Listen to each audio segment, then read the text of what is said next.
저는 평생을 교육 공무원으로 초등학교 교단 위에서 아이들을 가르치며 살아왔습니다.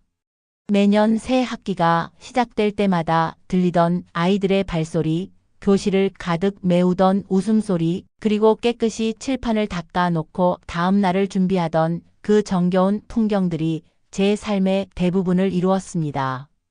하지만 어느 날 문득 제 이름 옆에 퇴임이라는 단어가 붙었을 때부터 제 시간은 달라졌습니다. 교단에서 내려온 저는 갑자기 세상과 한 걸음 떨어진 느낌이었습니다. 출근길 대신 늦은 아침 햇살을 맞으며 집안의 시계를 보던 그 첫날, 마치 오래된 시계가 갑자기 멈춰 버린 듯한 정적이 제 마음을 감쌌습니다. 처음 몇 달은 이제 좀 쉬어야지 하며 여유를 즐기려 했습니다. 하지만 생각보다 쉰다는 일은 쉽지 않았습니다. 수십 년 동안 몸에 밴 교사의 습관은 하루아침에 사라지지 않았습니다. 누군가와 대화를 하다 보면 저는 여전히 가르치려는 말투를 쓰고 있었습니다. 그 말투가 나쁘다고는 생각하지 않았지만 사람들은 은근히 거리를 두었습니다. 친구 모임에서도 가족 식사 자리에서도 저는 문득문득 그건 이렇게 해야지라며 지적하는 말을 던졌습니다. 그때마다 주변은 조용해졌고 저는 속으로 또 그랬구나 하며 자책했습니다. 그럴수록 사람들은 점점 멀어져 갔습니다. 그리고 저는 점점 집 안에 머무는 시간이 길어졌습니다. 거실 창가에 앉아 책을 읽거나 라디오에서 흘러나오는 옛 가요를 들으며 하루를 보냈습니다.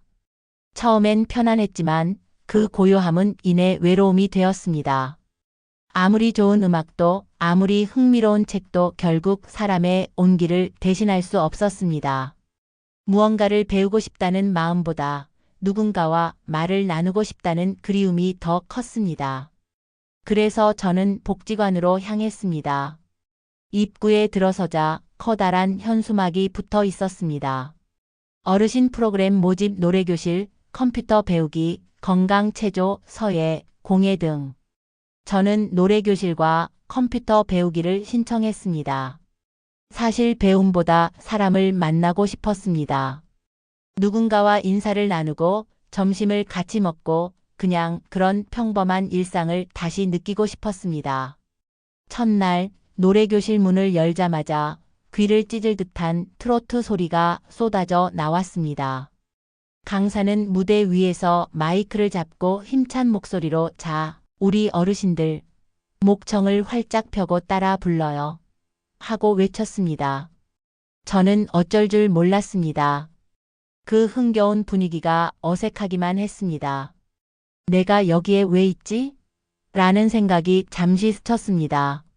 박자에 맞춰 손뼉을 치고 억지로 웃으며 따라 불렀습니다. 그렇게라도 하지 않으면 더 외로워질 것 같았습니다. 수업이 끝나면 복지관 식당으로 이동했습니다. 김치찌개 냄새가 복도까지 퍼졌고 사람들은 335 짝을 지어 식탁에 앉았습니다. 저도 용기를 내어 그 틈에 끼었습니다. 이야기 주제는 대부분 건강, 손주, 약 이야기였습니다. 저는 잘 웃지 못했고 남의 이야기에 맞장구를 치는 것도 어색했습니다. 하지만 누군가 제게 선생님은 전직 교사셨죠? 라고 물으면 그제야 조금 활기를 띠었습니다. 그 시절 아이들이 참 예뻤어요. 그 한마디를 하면서도 제 속에서는 여전히 교사라는 이름을 놓지 못한 제가 있었습니다. 노래교실은 솔직히 저에게 맞지 않았습니다. 하지만 컴퓨터 배우기는 조금 달랐습니다. 처음에는 마우스 클릭 하나도 서툴렀지만 화면 속 세상이 신기했습니다. 글씨체를 바꾸고 사진을 불러오고 파일을 저장하는 일들이 아이처럼 재미있었습니다. 무엇보다 조용히 앉아 배우는 시간이 제 마음에 안정감을 주었습니다. 이건 조금 나와 맞는 옷 같네. 그렇게 조금씩 마음의 평화를 찾아가던 어느 날 복지관에서는 큰 행사가 열렸습니다. 봉사 단체가 와서 트로트 공연을 하고 어르신들이 춤을 추는 자리였습니다. 직원들이 웃으며 제 손을 잡아 끌었습니다.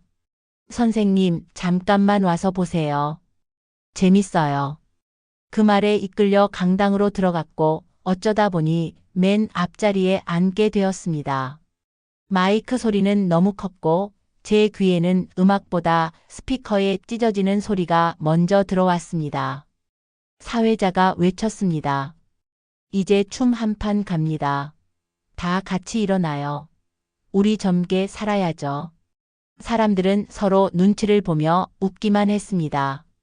그 순간 저는 왜 그랬는지 모릅니다. 갑자기 몸이 앞으로 나가 있었습니다. 어쩌면 사람들과 잘 지내고 싶다는 그 간절함이 저를 무대로 밀어올렸는지도 모릅니다. 음악이 흐르고 저는 몸을 흔들었습니다. 박자는 맞지 않았고 동작은 엉성했습니다. 안 그래도 삐그덕거리며 춤의 젬뱅이인 제가 관절을 움직이고 엉덩이를 흔들었습니다. 하지만 얼굴 표정은 숨길 수 없었고 억지로 하는 게 다 느껴졌습니다. 순간 흥이 올랐던 무대는 찬물을 끼얹은 듯 흥이 서서히 풍선에 바람 빠지듯이 내려앉았습니다. 순간 저는 느꼈습니다. 내가 미쳤구나. 사람이 맞는 옷을 입어야 하는데 나는 맞지 않는 옷을 입고 있구나. 사람들은 어색한 손뼉을 쳐주었습니다. 잠시 동안은 웃음소리가 들렸지만 곧 분위기가 가라앉았습니다. 그날 집으로 돌아오는 길에 하늘이 유난히 높아 보였습니다. 마음 한켠이 허전했지만 이상하게도 후련했습니다. 그날로 복지관을 그만두었습니다. 그리고 며칠 후 문화센터에서 그림 배우기라는 프로그램을 발견했습니다. 조용히 앉아 붓을 드는 일이라면 어쩌면 나와 맞을지도 모른다는 생각이 들었습니다. 그림을 처음 배울 때는 연필을 쥐는 손이 어색했습니다. 선을 그으면 삐뚤빼뚤 색을 칠하면 경계를 넘었습니다. 하지만 이상하게도 그 시간이 좋았습니다. 아무도 떠들지 않았고 누가 잘했는지 못했는지 신경 쓰는 사람도 없었습니다. 오직 종이와 나, 그리고 색깔들만이 조용히 대화를 나누는 느낌이었습니다. 언젠가부터 저는 사람의 얼굴을 자주 그리게 되었습니다. 옛 제자들, 동료 교사들, 지나가던 노인들, 시장에서 본 아주머니들. 그리움이 가득한 마음을 그림 속 인물에 담았습니다. 그림 속의 사람들은 모두 웃고 있었지만 그 웃음 속에는 제 외로움이 깃들어 있었습니다. 시간이 지날수록 그림은 제 일상의 일부가 되었습니다. 눈은 예전보다 침침해졌고 손도 조금씩 떨렸습니다. 그래서 제 그림의 선은 매번 흐트러졌습니다. 하지만 신기하게도 사람들은 그 선이 좋다고 말했습니다. 선생님, 그림이 따뜻해요. 이건 기교가 아니라 마음으로 그린 그림이에요. 그 말을 들을 때마다 제 마음 한구석이 조금씩 녹아내렸습니다. 선생님은 제게 공모전에 한번 내보자고 하셨습니다. 어르신, 이건 누가 봐도 좋은 작품이에요. 망설이지 말아요.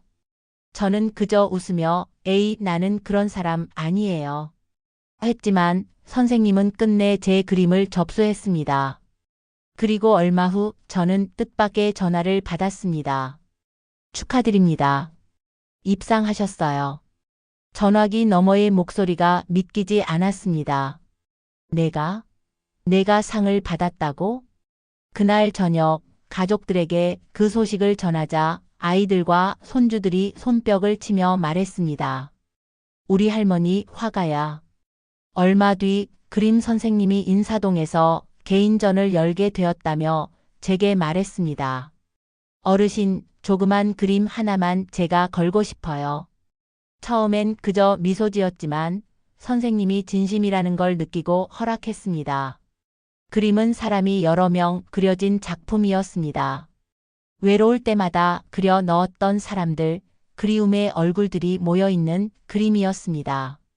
며칠 후 그 그림이 한 회사의 로비에 걸렸다는 소식을 들었습니다. 아이들과 함께 몰래 그 회사를 찾아가 보았습니다. 유리문 너머 환한 조명 아래 제 그림이 걸려 있었습니다. 그 앞에서 손주가 말했습니다. 할머니 진짜 화가 내? 그 한마디에 눈물이 핑 돌았습니다.